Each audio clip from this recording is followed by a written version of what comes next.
Bonjour les Roya. Alors ça, c'était avant de savoir que j'allais passer l'une des nuits les plus mystérieuses et effrayantes de ma vie.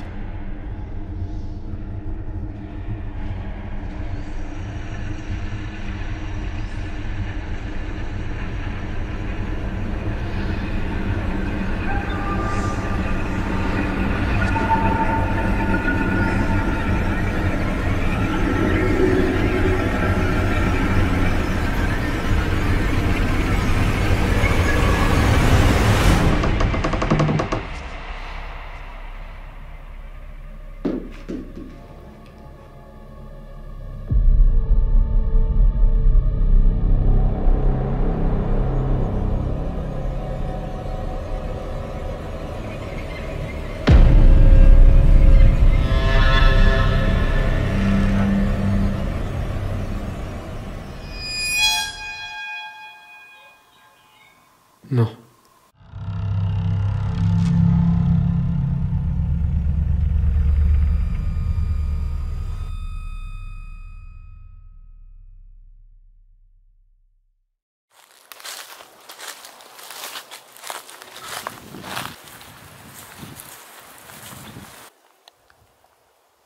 Bonjour.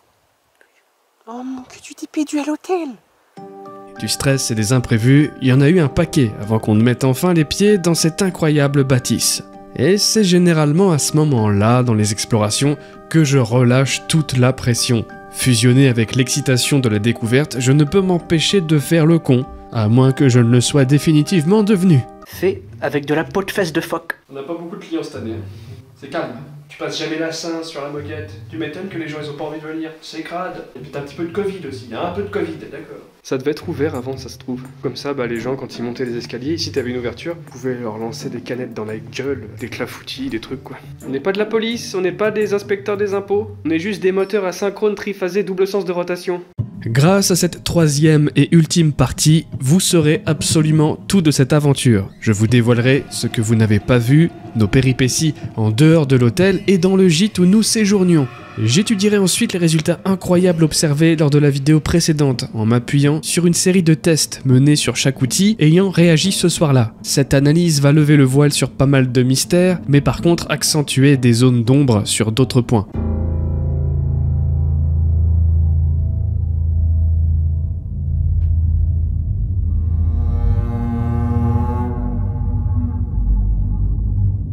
Vous aurez aussi droit à une visite plus poussée du lieu, des images et des anecdotes inédites, des scènes coupées au montage. Je vous remercie d'avoir cliqué sur cette vidéo et je vous souhaite de nouveau la bienvenue au cœur de cet hôtel paradoxe.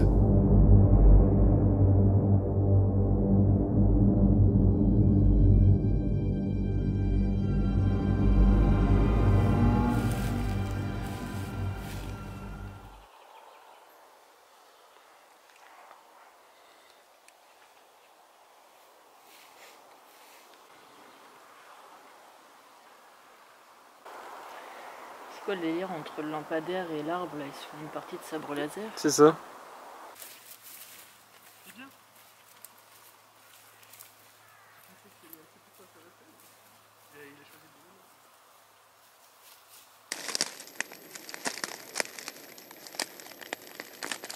On a eu pas mal de voix aussi.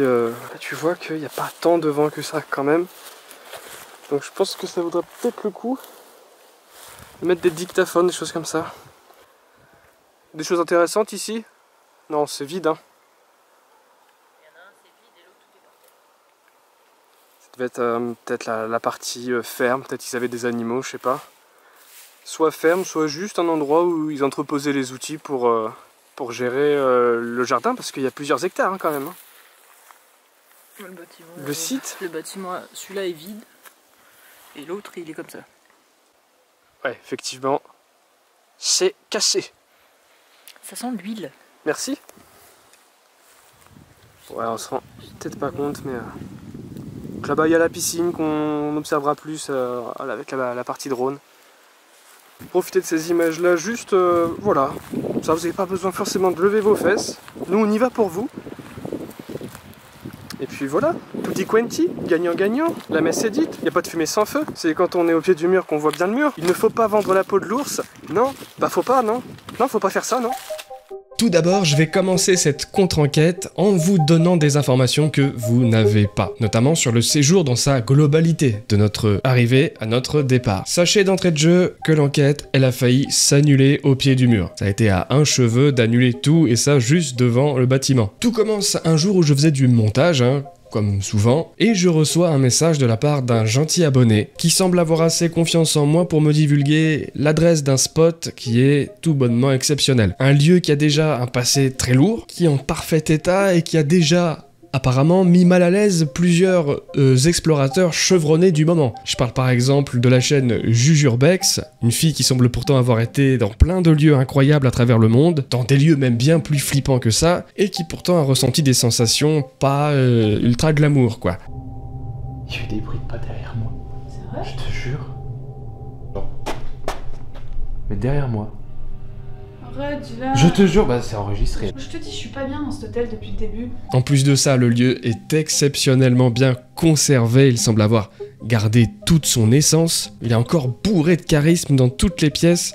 C'est un des rares endroits où je me rends compte que toutes les fenêtres, tous les miroirs sont intacts. Ça, c'est un des premiers trucs qui se passe pour un demeuré qui fait de l'urbex. Il dit « Ah putain, un miroir en parfait état. Bam, je vais le casser. Ça y est, je l'ai cassé, ma vie est meilleure. » La mort. Par décapitation.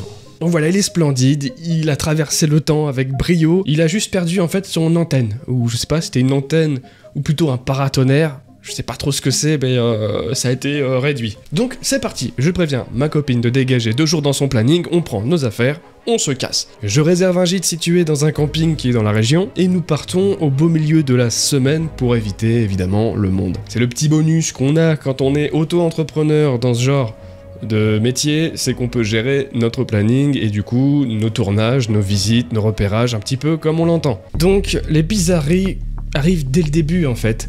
Au moment où on arrive au camping, on est tout content de faire la route, on arrive enfin, on voit le camping et en fait pour accéder à ce camping, eh bien il y a un petit pont en pierre, en tout cas à la base parce que là tu vois que le pont il est diminué de moitié, c'est-à-dire qu'il n'y a pratiquement pas la place pour passer avec une voiture.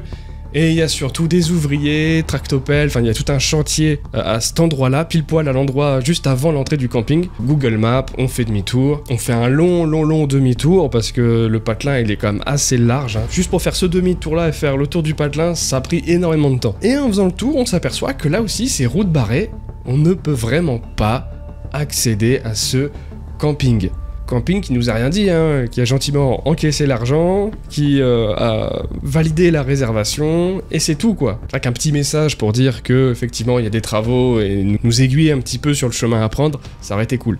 Donc on fait encore une fois demi-tour et on essaye encore de chercher un autre chemin, pareil, route barrée, 3e fois, donc on se rend compte là sur Google Maps qu'en fait tous les chemins pour arriver à ce camping sont bloqués. On essaye d'appeler le camping qui ne répond pas, on appelle une fois, on appelle 2 fois, on attend, on appelle une 3e fois, ça ne répond pas.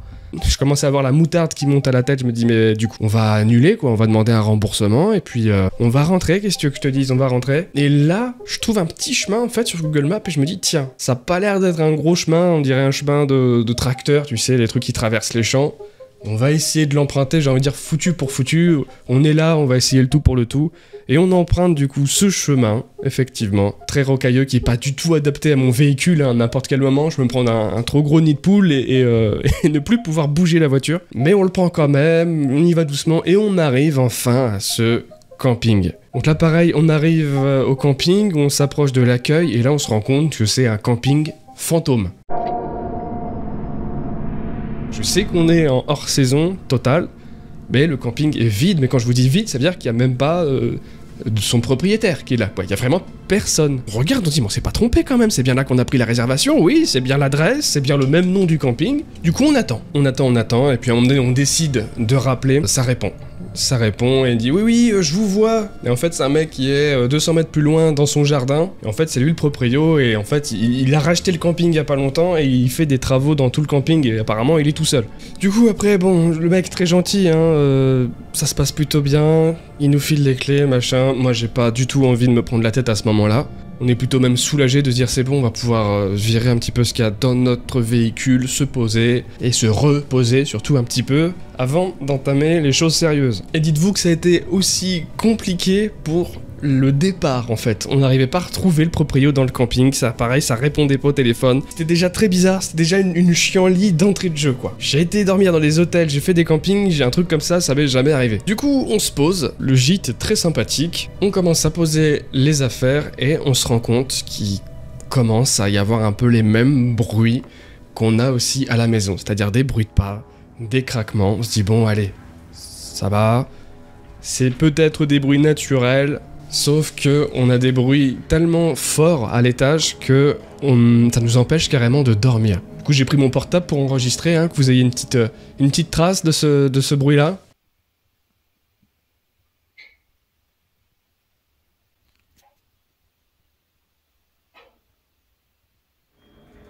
Je me focus pas trop dessus, mais je pose quand même quelques micros, quelques caméras pour quand on part enquêter. En fait, on est sur une presque double enquête. On part enquêter du coup dans l'hôtel, mais on laisse des choses aussi dans le gîte parce qu'il semble y avoir déjà des trucs ici. C'est pour ça que je vous ai à plusieurs reprises parlé de cette sensation d'être poursuivi par quelque chose. C'est-à-dire que où je vais, il y a des trucs qui se passent. Je suis une maison hantée. Du coup, préparation à l'enquête. On se focus sur notre objectif. Dans un premier temps, comme vous avez pu le voir dans la partie 1, c'est de l'exploration, quoi. Que vous êtes censé avoir vu, J'espère que vous avez vu les parties 1 et 2 avant de regarder celle-ci. C'est une partie qui est indispensable, en fait, pour moi, parce que c'est là que je vais me concentrer sur l'histoire du lieu, et sur l'exploration totale aussi de la moindre pièce, le moindre sous-sol. Vraiment des sous-sols jusqu'à la verrière, vraiment du plus bas au plus haut. On a passé l'endroit au peigne fin. Et on sort un petit peu les capteurs EMF déjà pour sonder les différentes pièces. Et la plupart du temps, il n'y avait pas de capteur, il n'y avait rien, c'était juste vraiment nos ressentis.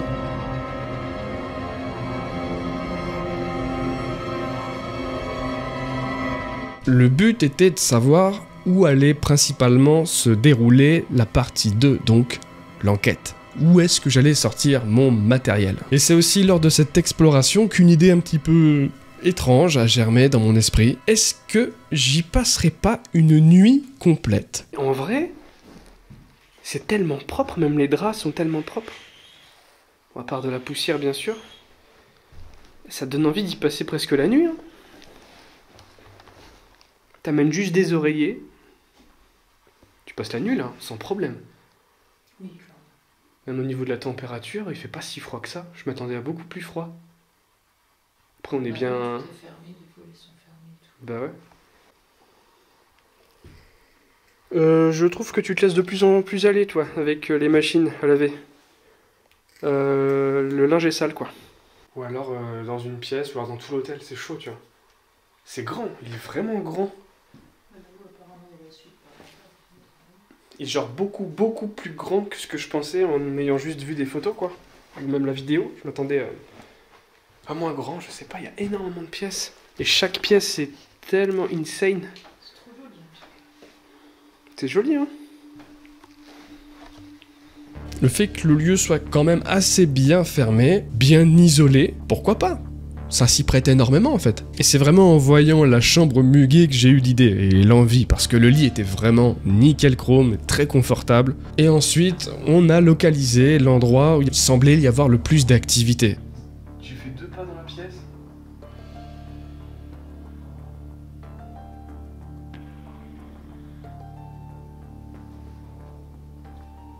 Qu'est-ce qui change dans cette chambre par rapport aux autres? Visuellement, la tapisserie est peut-être différente.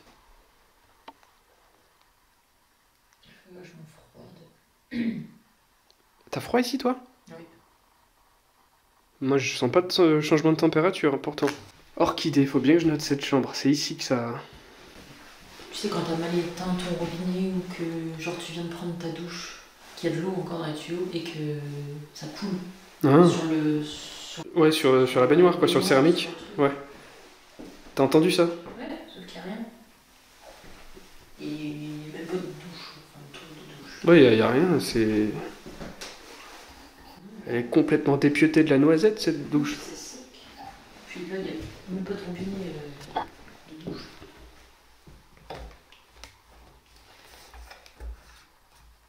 Non, t'as même pas une petite goutte ou quoi qui pourrait expliquer le truc, hein. C'est vrai que les différentes sensations, les bruits bizarres, commençait à y avoir des bruits de pas, des semblants de voix, c'est à cet endroit-là que ça se passait. Analysons maintenant les moments forts, les phénomènes observés lors de cette première partie.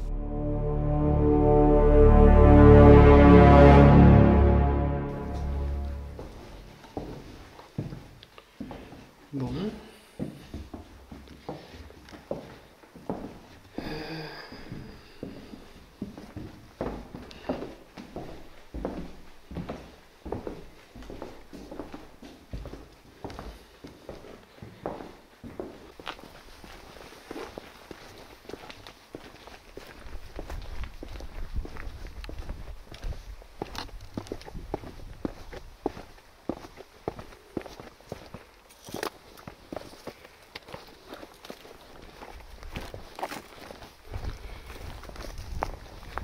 En plus, ça tombe bien parce que tous les routes sont en chantier autour.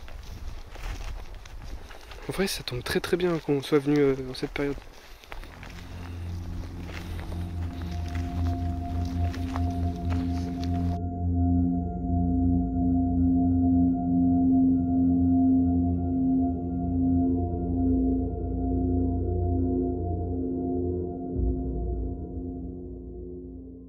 Donc là on est sur la partie dérochage, on a fait la première soirée avec Coralie, la première soirée de repérage, et je suis en train de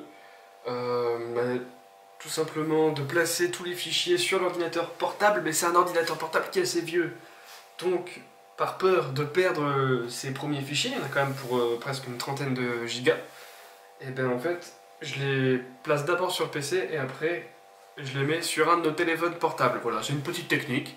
Oui, on est un petit peu en mode parano parce que depuis qu'on est arrivé ici, mine de rien, dans ce logement, on entend marcher au-dessus. Bon, c'est marrant parce que c'est ce qu'on entend aussi dans notre logement actuellement. On est dans une partie un petit peu spéciale où en fait on a plus d'éléments bizarres dans notre propre chez nous que sur des lieux d'enquête comme ce soir. Mais du coup c'est bizarre parce que on est arrivé ici et dès le début ça commençait à faire des bruits à l'étage. De toute façon nous on n'a aucun vêtements à faire à nous là-haut parce qu'on reste que sur le rez-de-chaussée.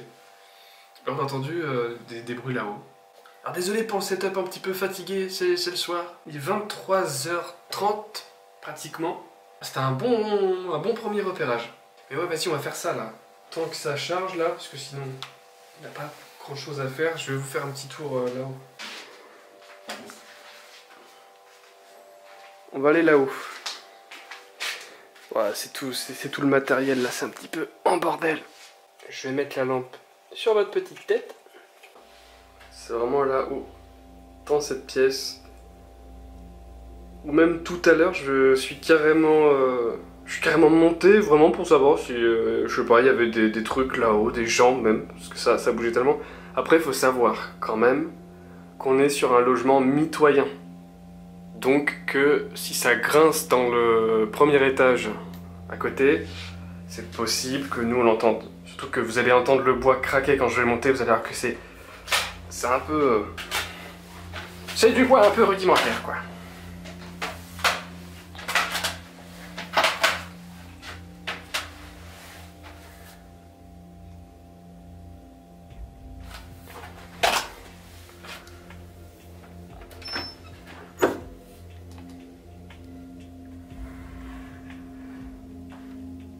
Le froid qu'il fait ici par contre,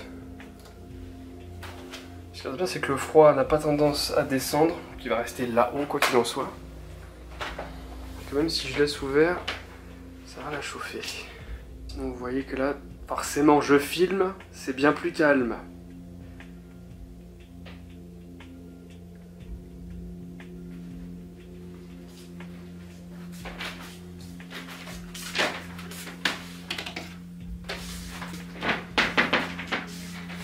Ouais, ça fait du bruit de ouf.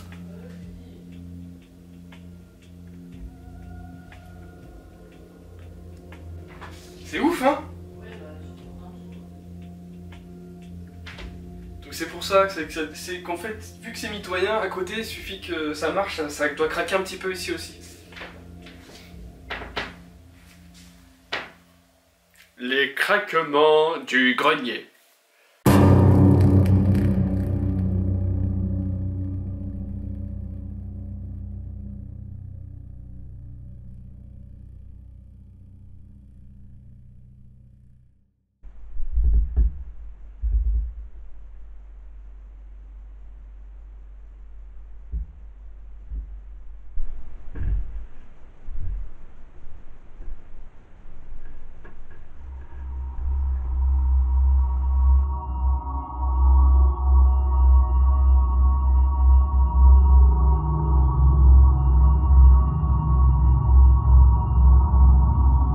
Ça fait un moment que je suis posé dans la chambre, j'entends rien. Demain, il y a 2 choses à faire par rapport à l'enquête. Première chose, c'est des plans drones. Ça a l'air assez calme, mais le problème des plans drones dans des milieux comme ça, c'est que même par rapport à là où on habite, nous aussi on habite en campagne, il y a des fois, quand tu fais voler un drone au-dessus des corps de ferme comme ça, et bah t'as des gens qui se font des films et qui pensent que c'est tout simplement des drones, je sais pas moi, de la police. Ça m'est arrivé chez moi où il y a un voisin qui a cru que c'était la police ou je sais pas quoi, qui a tiré sur mon drone. Heureusement il l'a loupé, mais c'est des choses maintenant que j'appréhende, surtout quand je dois le faire décoller dans des lieux un petit peu perdus comme ça, où autour c'est des corps de ferme, etc. C'est des gens un petit peu excentrés quoi. Il n'y a pas grand chose dans ce premier épisode, justement, vu que j'ai pas sorti beaucoup de matos. C'est surtout beaucoup de ressentis personnels. Il n'y a pas de gros résultats bien fat, comme dans la partie 2, là c'est de l'exploration, quoi. Ayant quand même son lot de moments forts. Ah, je pense forcément directement à l'instant où je tombe sur ce plumard, là, et que je vois très clairement la silhouette de quelqu'un qui a l'air de dormir sur le côté. Je me dis direct ça, mais c'est quelqu'un qui dort.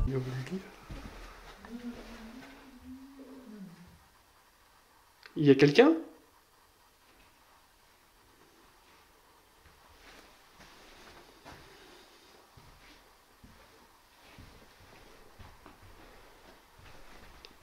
Mais ça m'a tellement fait peur, ça. Donc à l'écran, je me rends compte que ça va très vite, mais dans ma tête, moi, le temps il s'arrête et ça, c'est très très long pour moi. Dans ma tête, ça devient un véritable film d'horreur, l'histoire de quelques secondes. Je me focus immédiatement sur le contour de sa silhouette pour déterminer si ça respire ou pas. En fait, première info, il y a quelqu'un. Deuxième info, vivant ou mort. Et je vois qu'il y a aucun mouvement. Du coup, je panique encore plus, mais là je me dis, bon, on va peut-être quand même avancer. Ça a pas l'air de répondre, ça a pas l'air de bouger. Et en fait, c'était juste un fucking oreiller retourné. Je te jure, mon cœur est pas trop fort. J'ai cru que c'était quelqu'un qui dormait. Non mais les bâtards, comment ils ont mis le truc. Je te jure, mon cœur est pas trop fort. Je sais pas quel explorateur a fait ça, mais franchement, bravo. Ça m'a snipé dans la tartine. Autre moment fort de l'exploration, c'est l'arrivée dans la verrière. On visualise pas du tout à quel point l'escalier bouge. Tout le tenant, en fait, il est en équilibre. Et c'est vrai qu'à ce moment-là, c'est un risque peut-être un peu inconsidéré, mais c'est pas du tout quelque chose que je recommande, hein. Si vous tombez sur ce bâtiment, ne faites pas ça. Tu vois la vitesse à laquelle je redescends, parce qu'à un moment donné, il y a un gros coup de vent qui bouge toute la cage d'escalier en fait. Laissez ça aux professionnels et aux abrutis. Je vous laisse le soin de juger dans quelle catégorie je suis. Un autre moment qui était assez stylé, c'était la découverte des cuisines et surtout des composants, quand on voit tous ces verres, ces assiettes, les casseroles, l'électroménager. C'est là que tu te rends compte à quel point l'hôtel, on dirait qu'il a pas servi. Il a servi une fois pour faire une fête entre les proprios et c'est tout quoi. Donc voilà, en dehors de cette partie-là, effectivement, quelques bruits.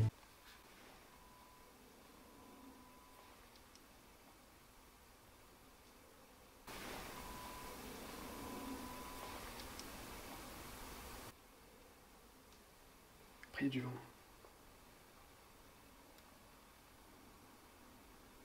Je peux descendre, s'il vous plaît ?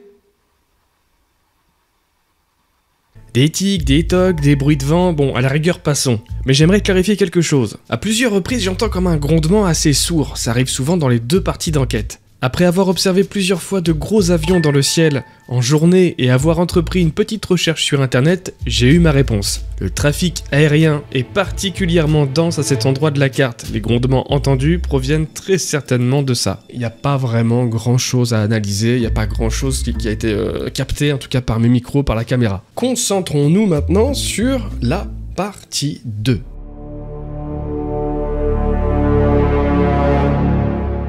Trop de choses à dire en fait, je pense qu'on va vraiment y aller étape par étape, phénomène par phénomène, parce que là, résumer ça en quelques phrases, c'est impossible. Même quand on me dit, alors cette dernière enquête, bref, on commence, mais dès le début, 7 minutes de vidéo, on commence avec un bruit de pas.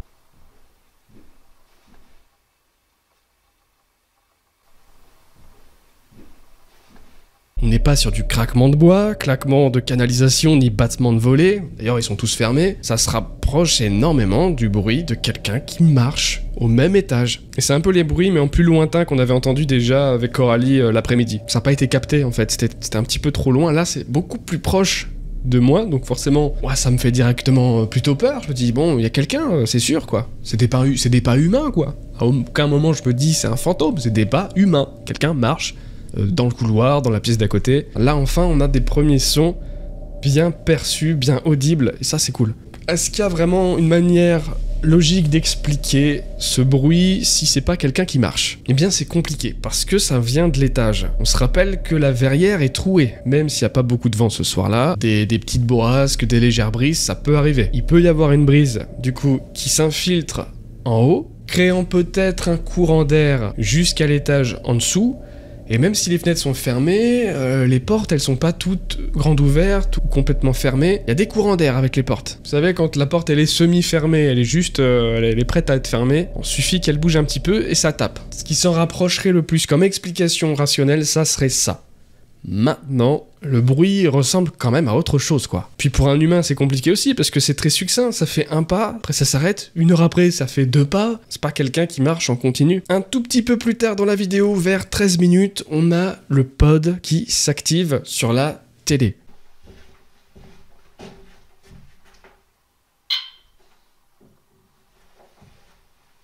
Ok.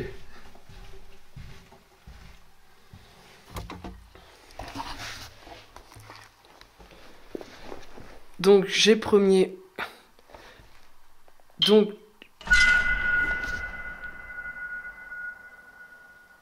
Ok, ça commence déjà.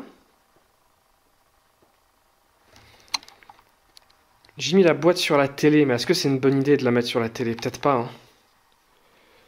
J'aurais peut-être.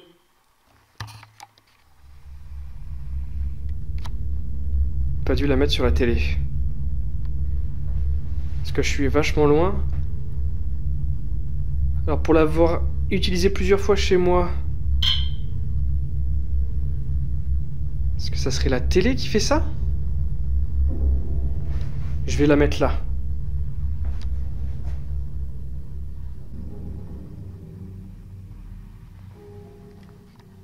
J'ai mis la...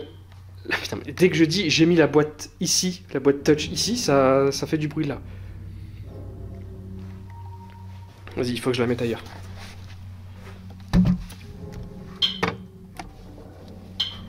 C'est ouf. C'est vous qui faites ça?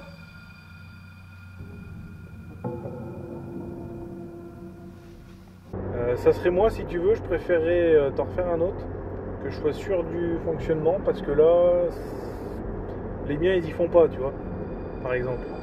Il doit y avoir une petite couille quelque part. Un petit défaut de fabrication au niveau du capteur. Donc du coup, pour éviter ces micro-réactions faussement positives, bah ça serait mieux de les placer dans un espace bien dégagé au sol, et il a pas tort du tout, parce que déjà, dès que je l'ai balancé de l'autre côté de la pièce, dans un endroit beaucoup plus dégagé, déjà il n'y a pas l'armoire, on a à ce moment-là plus eu aucune réaction de la soirée. Un mystère en moins, ça c'est bon. 18 minutes et 30 secondes, rebelote.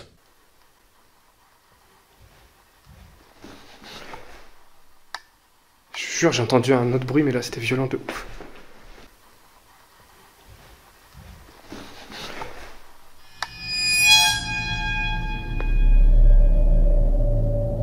Ça se rapproche beaucoup du bruit de pas de tout à l'heure, tellement fort pour moi que je me demande si c'est pas vraiment un gardien qui est rentré, puisque j'entends aussi aboyer dehors. Après pour le chien, on a une explication assez évidente finalement, c'est que le voisin, à la maison la plus proche du lieu, il y a un chien en fait. Et puis pour le bruit, on va dire que c'était à cause d'un léger courant d'air. On va le dire? Quoi? J'ai pas l'air convaincu, c'est ça? Ouais, 22 minutes environ.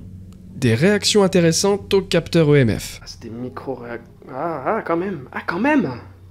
Quand même.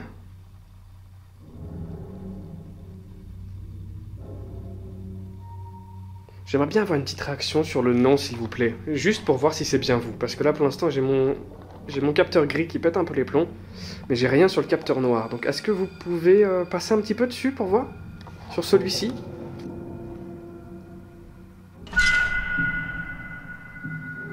Ok, bon, très bien, ça devient plus intéressant. Alors. Ok, là ça m'intéresse. Alors vous avez vu, maintenant c'est un petit peu la nouveauté, il y a 2 capteurs EMF. Soit pour essayer d'avoir un meilleur outil de langage, c'est-à-dire un capteur pour dire oui, un capteur pour dire non, ou alors, quand on est deux avec Coralie, on a chacun notre K2. Alors maintenant, pour ces réactions-là, je vais pas trop me prononcer. Je me dois de vous réinformer qu'il y a un voisin assez proche, et qu'il suffit que le gars, il envoie un texto ou un appel, et boum, on a une réaction. C'est d'ailleurs pour ça que je laisse les capteurs pratiquement tout au long de la soirée sur le canapé et que j'essaye pas trop des choses avec. Alors en le collant à la télé, en le collant à moi, je vois que ça vient pas de moi, ça vient pas de la télé, mais il y a encore ce voisin qui est pas loin. Pourquoi je me dis que c'est le voisin plutôt que vraiment une volonté de réponse des fantômes, c'est que ça agit bizarrement en fait, il n'y a pas de cohérence dans ces réactions. Ça ne répond pas à mes questions. C'est des réactions que je commence à bien connaître, hein, les réactions à l'EMF, et là, elles m'ont pas du tout inspiré une quelconque volonté de communication, quoi. À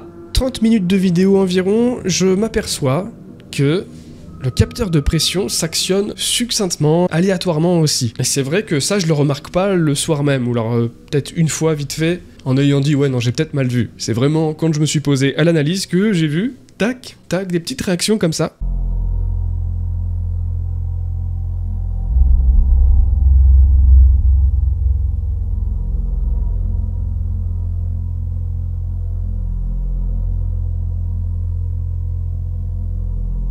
J'ai la chance d'être en communication avec celui qui me les a envoyés et qui les a concoctés. Pareil, je lui pose la question, est-ce que c'est normal que cette petite LED en bas, eh ben, elle s'agite de temps en temps, sans forcément émettre de bruit, sans forcément rester allumé. Et là, il m'explique effectivement que le capteur émet une résistance constante en fait. C'est d'ailleurs comme ça qu'il doit calculer la charge qu'il y a sur le boîtier. Et du coup, ça arrive que la LED du bas s'active de cette manière.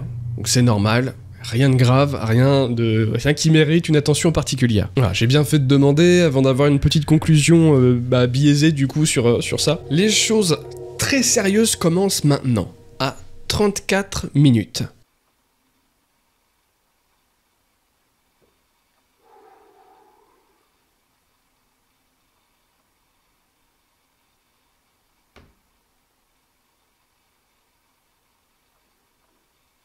Ok.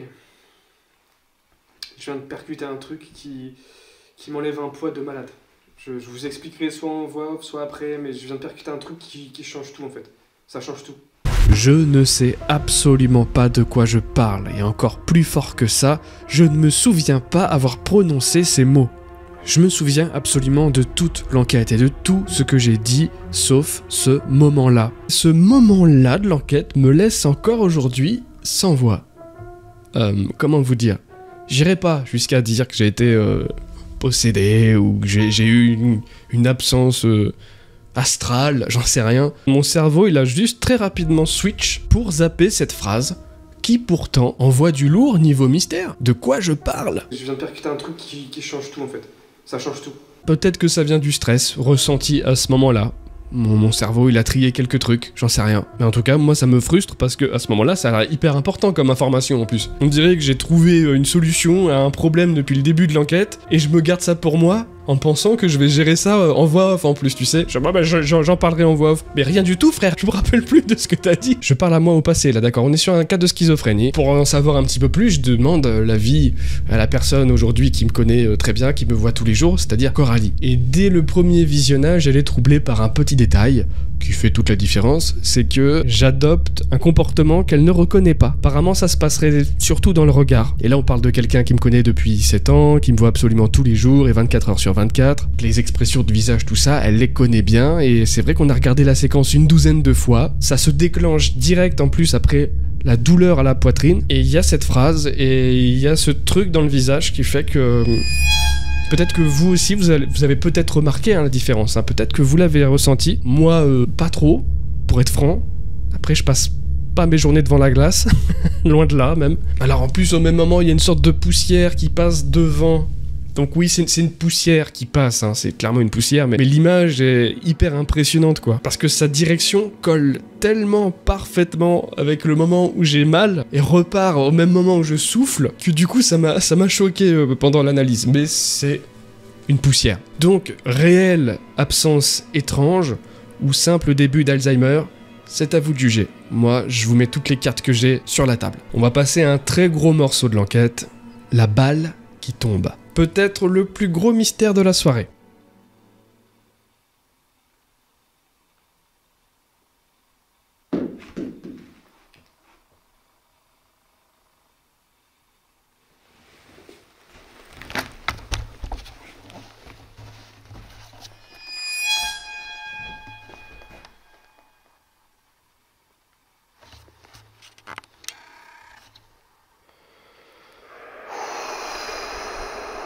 Ok. Très bien, merci. Merci beaucoup. La balle positionnée au centre de la table tombe de celle-ci alors que je suis en pleine écriture intuitive et que les mots que j'écris sont eux aussi très troublants. Cette enquête, c'est un film en fait, c'est un film. C'est vraiment à ce moment-là que je me pose de vraies questions sur la présence d'une entité. Il y a un avant et un après ce moment. C'est seulement quelques minutes après cette courte absence que j'ai eue et surtout ça avait l'air de décharger toute la batterie de la balle en un coup en fait, comme si ça avait été activé une fois et qu'en activant, plus de batterie, plus rien. Attends. C'est impossible. Alors ce truc je l'ai depuis plusieurs semaines, hein. Je commence à le connaître un petit peu. À la base c'est vraiment pour jouer avec Mickey.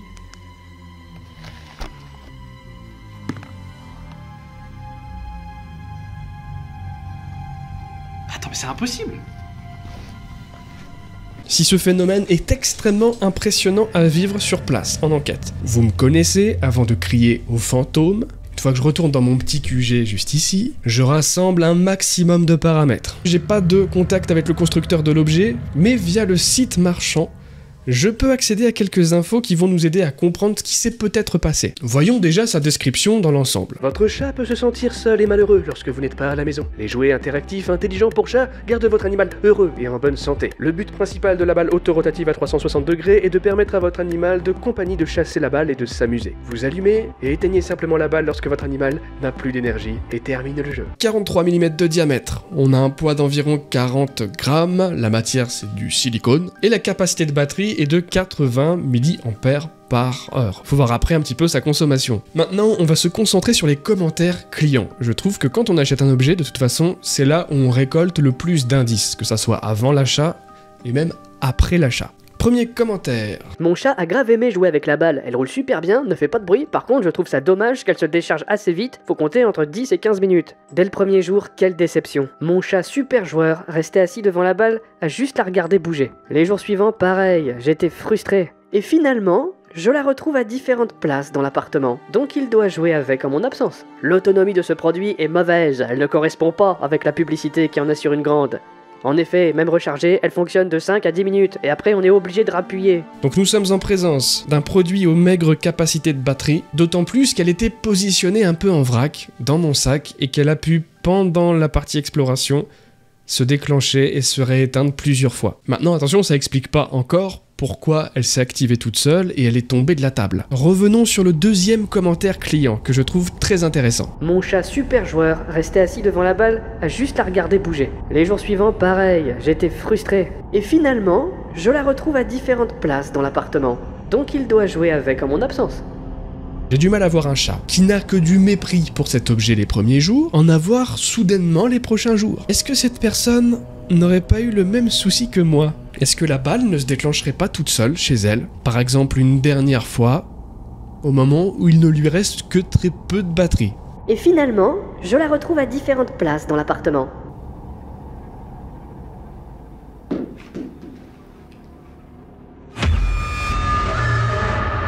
Moi je propose qu'on fasse le test.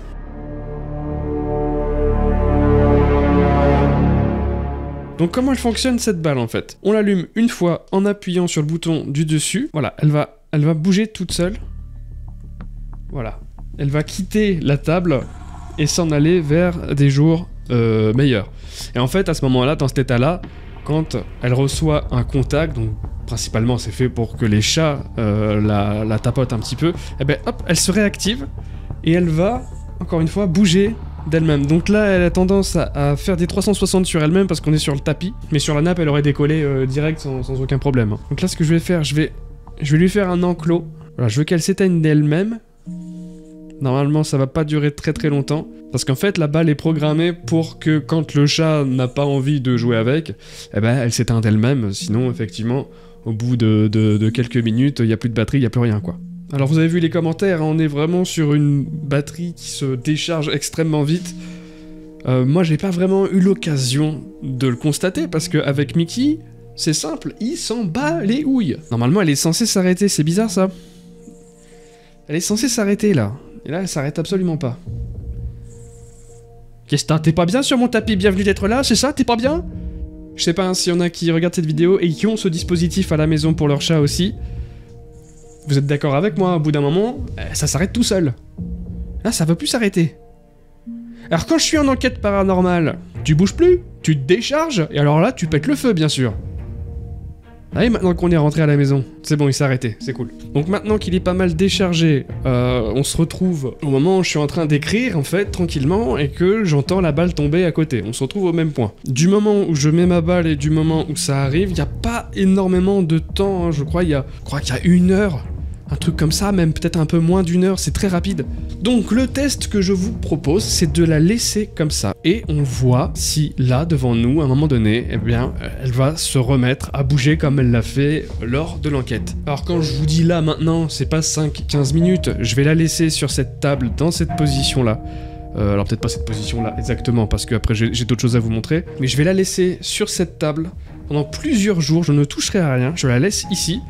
Et on va voir si ça fait à un moment donné comme pour l'enquête. Ce qu'il y a de bien, c'est qu'on est dans une période avec Coralie où on va passer la semaine entière à la maison. On va sortir 2-3 fois, faire des courses, machin, mais on est tout le temps à la maison. Parce que j'ai énormément de travail à faire ici, et Coralie a terminé déjà sa semaine, là, vraiment les prochains jours, en gros, on est à la maison, on ne bouge pas. Là, au moment où je vous parle, ça fait déjà 3 jours que j'ai mené ces tests. Ça n'a pas fonctionné, ça n'a pas bougé d'1 millimètre. Peut-être qu'à n'importe quel moment pendant que j'enregistre cette vidéo, vous pouvez l'entendre derrière moi. Je ne souhaite que ça. Mais en 3 jours, pour l'instant, ce n'est pas concluant. Mais je vais pas juste la laisser 3 jours, je vais attendre 1 semaine, voire 2 semaines. Et je vous tiendrai au courant par rapport à ça. Pour le moment, le phénomène de la balle reste un mystère total. Même si je sens que je touche du bois l'explication, j'allais dire logique, mais je dirais plutôt rassurante. Un autre gros morceau de l'enquête.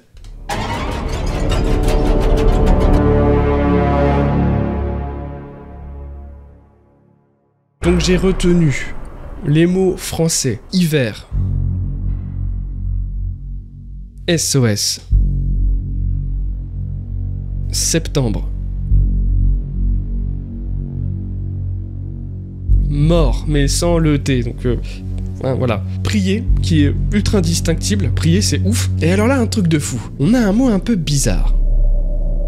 Avec vraiment une écriture à part entière, une écriture que moi j'ai absolument pas hein, de base, c'est un truc un peu de l'ancien temps. Ou alors une écriture de médecin si tu veux. Et en faisant des recherches, j'ai trouvé une carte postale de l'endroit en 1969, où quelqu'un a dû passer un séjour là-bas, et a du coup envoyé une carte postale pour dire voilà, très bon séjour, et cette personne écrit séjour pratiquement de la même manière que moi sur le carnet, à quelques lettres près.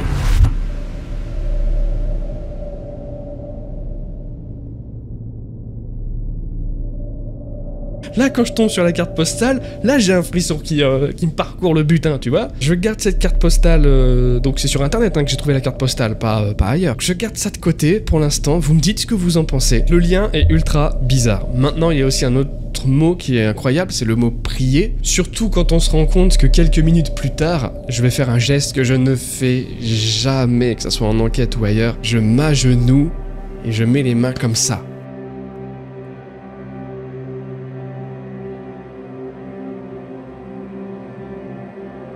Je ne fais jamais ça. On rappelle qu'à ce moment-là, je sais pas ce que j'ai écrit. Hein. Quand la balle tombe, ça me déconnecte direct de mon écriture, je pose le carnet sur la table et c'est tout. Et quand je redemande de refaire l'action, je me mets comme ça à genoux. Et prier, c'est l'un des mots le plus visible, le plus... Ok, il n'y a pas d'ambiguïté, il y a un P, il y a un R, il y a un I, il y a un E, il y a un R. Pour les autres mots, que ce soit hiver, septembre, voilà, ça je sais pas trop. Mais SOS, il est incroyable aussi le SOS. Déjà le SOS, on le voit à plusieurs reprises, au moins 3 fois minimum. Et à ce moment-là, boum, il y a la balle qui tombe. Et c'est pas terminé parce qu'on a traduit ensuite dans d'autres langues. On a essayé de voir pour d'autres langues. Alors quand Google Traduction traduit, il a tendance... Très souvent, quand c'est des mots un peu incompréhensibles comme ça, à mettre tout et n'importe quoi. Donc pour filtrer, on fait des dizaines de scans et on voit les mots qui ont tendance vraiment à revenir. Et on a 3 termes qui reviennent très souvent. Donc même si je mets vraiment, je prends ça avec de toutes petites pincettes, de toute façon, toute cette expérience d'écriture, je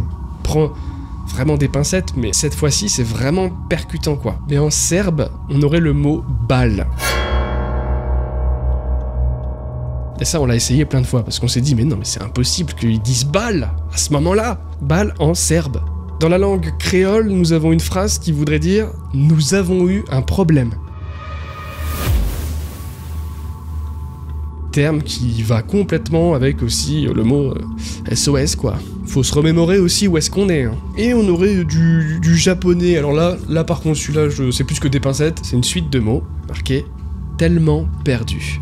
Nous avons eu un problème. Nous sommes tellement perdus. Et peut-être qu'on va passer par cette balle pour vous montrer qu'on est là, en fait. Moi, je le vois comme ça. Alors, à l'aide, aidez-moi. Et la balle, tac. Sauf que moi, encore une fois, qui ai tellement peu l'habitude d'avoir des résultats aussi forts, quand ça arrive, je suis direct dans l'explication. Premier truc que je fais, je prends la balle, je la teste. Je sais qu'il y en a plein qui seraient partis dans le truc... du monologue en mode ah mais vous inquiétez pas, vous pouvez quitter l'endroit maintenant, vous avez fait votre temps, vous pouvez partir en paix, le cœur léger. Non, moi je veux être sûr, donc je reprends la balle, je la remets sur la table, et je dis maintenant, s'il y a un SOS, s'il y a quelque chose, montrez-le-moi, pendant que je regarde la balle, et pendant que je vous le demande. Je sais que je suis peut-être un peu trop dur, mais je veux savoir, je veux pas parler dans le vent, je le fais déjà assez. Et puis là, ensuite, on a le chat. La tirelire du chat, quelques minutes après, qui s'actionne. Alors là, je pars en vrille.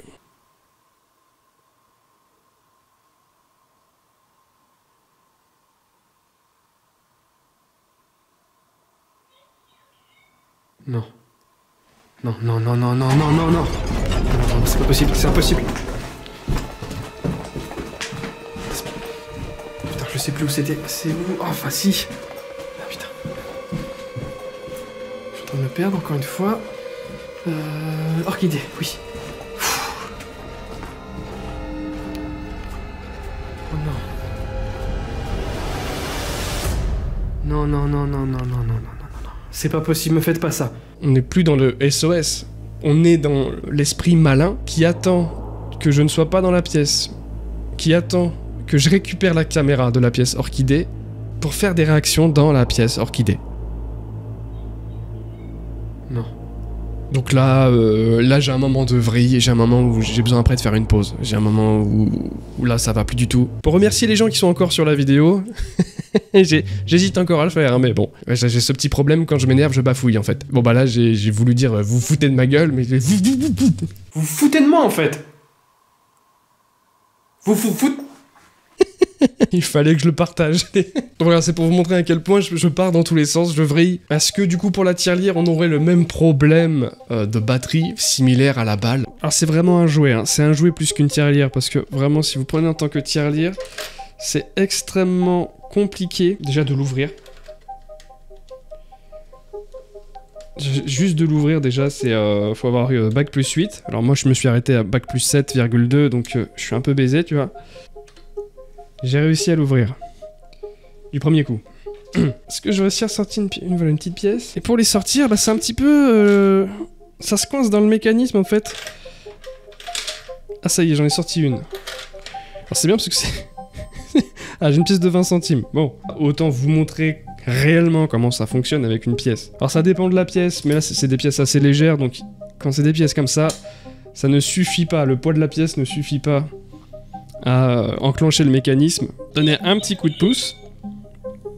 Par contre, sans aucun problème, le chat va s'accaparer de la pièce. Hein. Voilà, ça par contre, c'est bien calculé. Ce chat est plus riche que moi. Et ben voilà. Ça va, t'es bien? Je ne l'ai jamais entendu se déclencher tout seul. Vous imaginez la force qu'il faut, voilà, j'ai mis 3 pièces, à chaque fois il a fallu que j'appuie sur la pièce pour que ça s'enclenche. Donc ça reste beaucoup plus sensible que la touch, hein. Là pour avoir essayé avec la GoPro, là c'est quand même beaucoup plus sensible que celle-ci, mais tant mieux, hein. C'est ce qu'on souhaite aussi au bout d'un moment, qui est une force assez conséquente. Cette boîte-là, je la prenais plus en tant que gadget, que vraiment que jouet et qu'animation pour que la vidéo soit un minimum divertissante, et même à la rigueur si jamais je tombe sur un endroit où il y a des fantômes, et ben pourquoi pas faire cette animation, offrir ce petit moment d'animation aux fantômes, plutôt que de m'imaginer ne serait-ce qu'une seule seconde qu'un jour je l'entende se déclencher quoi. Vraiment, c'est pour ça qu'à un moment donné, je pète les plombs. Et ben je vais faire la même chose qu'avec la balle, c'est-à-dire que vraiment, pendant tous les prochains jours, je ne toucherai à rien et je ne vais pas l'éteindre. C'est peut-être le seul semblant d'explication que je peux avoir avec cette boîte-là, c'est que quand on l'utilise, que ça soit à la maison, que j'utilise aussi en enquête, bon, bah ça dure 2, 3, 4 heures, et puis ensuite, bah je l'éteins. Là, il y a un petit bouton juste en dessous, on-off, même jamais arrivé que je la laisse tourner comme ça, autant d'heures que ça, quoi. Donc j'espère vraiment que, en laissant ces deux équipements, bah ici, de côté, bah à un moment donné, je fasse un petit peu comme le commentaire client qu'on a eu sur le site, que la balle se retrouve à l'autre bout de la pièce, et que j'entende ce chat miauler. Pour le coup, il miaule très fort, donc ça, c'est pas le problème, je l'entendrai. J'essaie de me rapprocher le plus des conditions de l'enquête. Je peux pas faire mieux pour le moment. Peut-être que plus tard, je ferai quelque chose d'un peu plus poussé. Pour l'heure, je peux juste faire ça. Peut-être un faux, je sais pas, un faux contact, j'en sais rien. À 47 minutes et 46 secondes, un coup dans un meuble, une porte. Donc là, on n'est pas sur un bruit de pas, on est sur un coup. Ou alors un autre signe, peu importe, je vous écoute.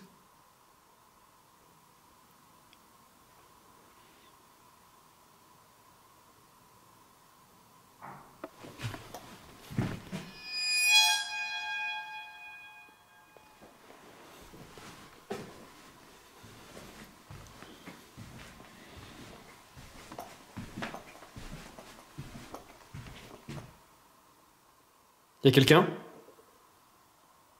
Ça a clairement frappé. Ça a clairement frappé. Là. Donc est-ce que c'est la même chose qui fait le même bruit depuis le début? Est-ce que c'est le même courant d'air qui fait ce bruit-là? Mais en fonction de l'endroit où je suis, je l'entends différemment. C'est possible. Est-ce qu'il y avait quelqu'un avec moi qui était là? C'est une question qui peut se poser, qui était là, qui a voulu me faire peur. Je rappelle quand même que l'après-midi, il y avait une bière qui n'était pas décapsulée. À moins qu'elle ait été décapsulée, qu'elle ait été bue et que le mec il a pissé dedans pour faire une farce au prochain venu. En tout cas, si c'était de la pisse, elle était très bonne. C'est faux, je ne l'ai pas bu. Ne faites jamais ça, un truc comme ça. Que ça soit à manger, à boire ou quoi, ne consommez rien de ce que vous trouvez en exploit. Je reste focus sur ce truc-là, sur le trou qu'il y a dans la verrière. Il y a un sacré trou quand même. Donc il peut y avoir des courants d'air qui font bouger des trucs. Alors j'ai parlé des portes, mais ça peut être d'autres choses, hein. L'hôtel, il est rempli de pas mal de trucs. Ces espèces de chariots roulants aussi là dans les couloirs. Au vu de tous les petits cacas à droite à gauche, il y a des chauves-souris, de toute façon on le sait. Les chauves-souris. Enfin c'est pas la chauve-souris qui a été mettre ses Converse et qui a passé la nuit à marcher sur le sol quoi. Donc pour la nuit, ce que j'ai fait, j'ai enlevé tout ce qui est visuel parce que ça m'aurait pas forcément réveillé. Toutes les caméras qui avaient plus de batterie. En fait il me restait une caméra avec une batterie neuve. Mais j'ai laissé quand même la tirelire et j'ai laissé le pod. Si jamais il y a du bruit, ça me réveille, tac, et on reprend l'enquête. C'est un peu barbare, mais c'est aussi pour ça que je passe la nuit, hein. Je passe pas la nuit juste pour ronfler. Donc rien s'est déclenché. Ce qui m'a réveillé en fait, c'est toujours ces bruits de pas, à un moment donné. Et du coup, la sensation de pas être seul dans le bâtiment, j'ai pas pu me rendormir en fait, j'ai essayé. Par contre, le temps que j'ai dormi, j'ai bien dormi, hein. Donc je décide de repartir, en plus je m'aperçois que la batterie s'est vite déchargée, ce qui est normal. Donc là, je récupère tout et je rentre quoi. Si on doit faire un check-up rapide sur tous les équipements, dictaphone, j'ai pas vraiment entendu de PVE, j'ai pas entendu les bruits de pas, mais c'est pas grave parce que je les ai entendus sur mes caméras, hein, je vous les ai fait écouter de toute façon. Pour les capteurs de mouvement, il y a absolument rien eu de la soirée, ni sur l'un ni sur l'autre. Donc quand je dis capteur de mouvement, hein, c'est ces barres qui s'allument en fait quand il y a un mouvement qui passe devant. Ça s'est pas allumé. On peut se regarder si vous voulez les rushs capturés par les caméras pièges.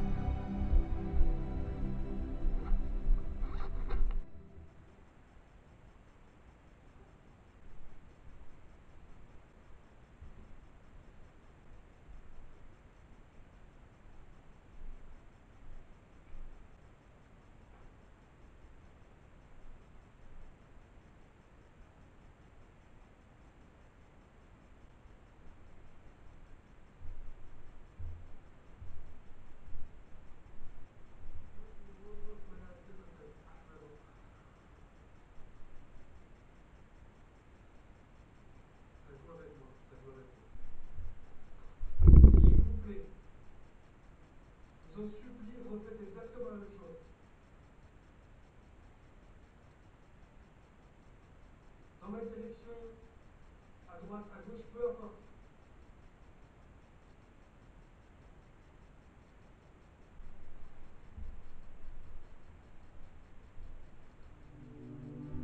Moi j'ai pas noté d'anomalie de mon côté. De toute la soirée, il n'y a plus rien eu au K2, donc ça rejoint ce que je disais au début. C'était peut-être bien le voisin qui a fait un appel. Peut-être que là justement, tard dans la nuit, ça aurait été plus adéquat de prendre un capteur et d'aller tenter des choses avec.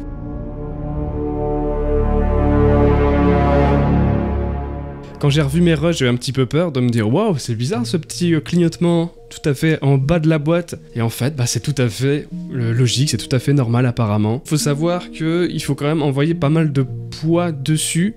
Je sais pas ce que j'ai là qui pourrait vous montrer, mais je pense que si tu mets un tout petit objet dessus, ça fera absolument rien. Faut quand même qu'il y ait une poussée assez importante. Voilà, la clé USB, ça ne suffit pas. Bon, si je mets la GoPro, si je mets une GoPro par exemple, oui, ça, je pense que... Tiens, c'est pas non plus... et pourtant, elle pèse. Donc il faut quand même envoyer du lourd, mais c'est ça que j'aime bien. La GoPro Wolfang en 4K, ouais, bah ça c'est une GoPro que j'ai dans pas mal de mes dernières enquêtes, mais que je n'ai pas voulu utiliser cette fois-ci. Je sais pas pourquoi je le sentais pas. J'avais tout le matériel aussi hein, pour me faire le facecam comme il faut, comme j'ai fait par exemple dans le Chapelet du Diable. J'avais vraiment envie d'être le plus possible libre de mes mouvements. Puis en plus j'avais Coralie qui était là la plupart du temps pour filmer aussi, donc c'était pas ultra nécessaire. Mais c'est toujours bien de l'avoir, on sait jamais. Tant qu'on est là, ça n'a rien à voir avec une phase test, mais je profite un petit peu de ce setup pour vous montrer différents autres gadgets. Alors ça c'est tout simple, hein, c'est une boîte à musique classique, mais je me dis que ça peut être intéressant. On est sur un truc qui n'est pas électronique, on est sur du mécanique, et moi j'adore ça. Voilà, j'ai toujours une petite espèce de parano-méfiance avec les équipements électroniques. Quelque chose de mécanique comme ça, bah tu te dis, il faut vraiment qu'il y ait une réelle force qui agit avec pour déclencher ne serait-ce qu'un bruit. Magnifique. Donc dites-moi ce que vous en pensez. Est-ce que vous aimeriez voir un petit outil comme ça rejoindre la famille des équipements lors des enquêtes? Moi ça me plairait bien d'essayer une fois. Donc ça c'est l'une des nombreuses caméras pièges que j'utilise aussi en enquête. J'essaie d'en foutre à chaque fois un petit peu dans chaque pièce, dans chaque angle, sauf que j'ai un petit souci. C'est plus un souci au niveau du montage en fait, et de l'importation. Je pense que vous l'avez remarqué dans les enquêtes, quand je montre un petit peu ce qu'ont filmé ces caméras-là, j'ai des trous noirs. Et ça, peu importe comment j'essaye d'exporter mon montage final, ça me fait toujours ces petits bugs-là, et j'ai ce problème-là avec toutes ces caméras. Alors je me dis peut-être un truc, ça vient peut-être des cartes SD qui sont à l'intérieur. Faudrait que je fasse un test avec une carte SD de meilleure qualité. Je voulais juste vous en parler et vous expliquer pourquoi je monte pas plus de caméras comme ça. Je pourrais effectivement le mettre dans un angle de la vidéo, une toute petite vignette pour montrer tout le temps comment ça se passe dans les caméras. Mais malheureusement, j'ai ce petit bug là, et du coup, même en les amenant, ça me saoule de plus en plus, parce que je me dis, bah ouais, mais si au montage, je peux pas en faire grand chose. Par contre, quand je lis le fichier un à un sur n'importe quel lecteur, que ce soit VLC ou quoi, ça fonctionne très bien. Et je vois tout ce qui s'est passé sans aucun problème, ça c'est cool. Et j'ai eu déjà en enquête de superbes explications grâce à ces caméras. Et évidemment, vous pouvez toujours acheter ce super tapis, hein. Bienvenue d'être là. Il doit rester 5 ou 6, je crois, sur le site. Allez, fin du test, on reprend la vidéo. Ça commence à être pas mal tout ça, ça fait beaucoup d'infos à digérer. Mais pour terminer cette aventure comme il se doit, il manque une petite pièce à tout ce puzzle là. Bah oui, là, l'honneur, espèce de cinglé de la lune, là. Il manque notre avis, nos observations, à nous. J'espère que vous parlez pas comme ça. Donc j'ai gardé toute votre analyse, vos observations, vos commentaires dans les 2 parties précédentes. Et je récupérerai aussi vos analyses dans cette partie. Donc n'hésitez pas à commenter, à être constructif, parce que je vais étudier le tout et je ferai une vidéo dédiée spécialement pour vos avis sur ces enquêtes-là. Enfin, sur cette grosse enquête. Ça sera aussi l'occasion de faire un petit point sur la tirelire et la balle, si j'ai du nouveau. Alors non, ça sera pas une vidéo comme celle-ci, ce sera pas une partie 4, hein, ce sera une vidéo beaucoup plus courte, mais avec de précieuses informations, et j'espère qu'elle sera clôturer dignement cette mystérieuse odyssée. Voilà une vidéo qui a su répondre à pas mal de questions, mais qui a soulevé encore d'autres mystères encore plus grands. Peut-être qu'avec votre aide, je trouverai d'autres réponses, hein. J'ai hâte de lire vos commentaires. La question maintenant, c'est est-ce que un retour dans ce lieu serait de bon ton. J'ai un sentiment très bizarre qui me dit que oui, évidemment, quoi. Enfin, c'est une des enquêtes les plus folles de ma vie. Et il y a un autre truc où j'ai un peu peur, je sais pas pourquoi. C'est bizarre. Donc est-ce que je vais retourner dans l'hôtel Paradox? Ça, il n'y a que le temps qui pourra vous le dire. En tout cas, merci d'avoir suivi cette partie 1, cette partie 2 et cette troisième partie. Merci aux abonnés, merci aux membres, merci aux tipeurs, merci aux clients sur le site, merci à ceux qui commentent, à ceux qui lâchent des pouces bleus. Sans les pouces bleus, il n'y a pas de référencement, donc il n'y a pas de chaîne. Et je vous dis à très bientôt, youyout. Ciao.